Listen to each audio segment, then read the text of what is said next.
The curious case of the human chin.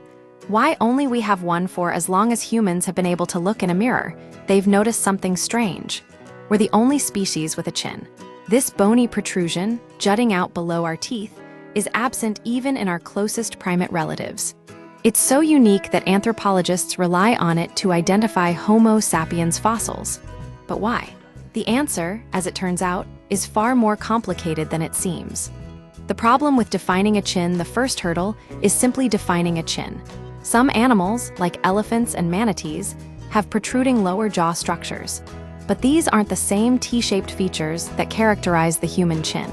This has led some researchers to abandon the idea of a single chin trait, instead viewing it as the result of complex interactions between multiple facial and jaw components. So much about the chin is complicated, explains Scott A. Williams, an evolutionary morphologist at New York University. It cannot be quantified by a single metric, but is rather composed of a constellation of morphological features. This complexity makes pinpointing its evolutionary purpose challenging. Theories and evidence. A shifting landscape. Several theories attempt to explain the chin's evolution. One suggests it developed to reinforce our lower jaw as human teeth shrank, preventing fractures during chewing. Another links it to speech, arguing the chin provides an anchor for tongue muscles.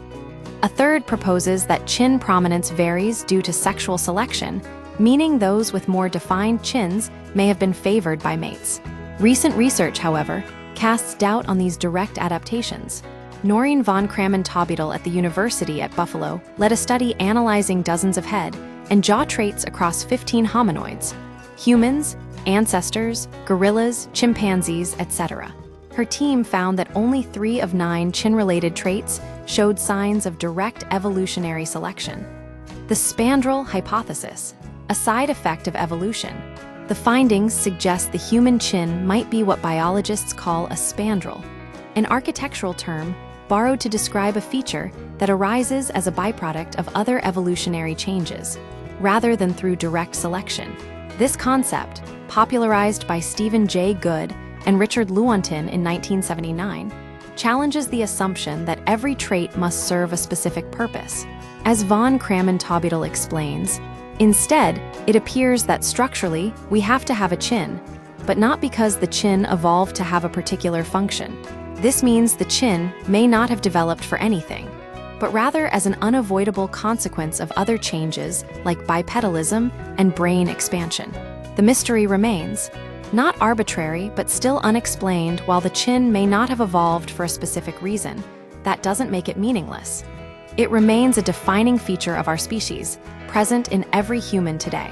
The exact timing of traits like speech, which some theorize could be linked to chin development, remains unknown. The human chin is a reminder that evolution doesn't always follow a neat and tidy path.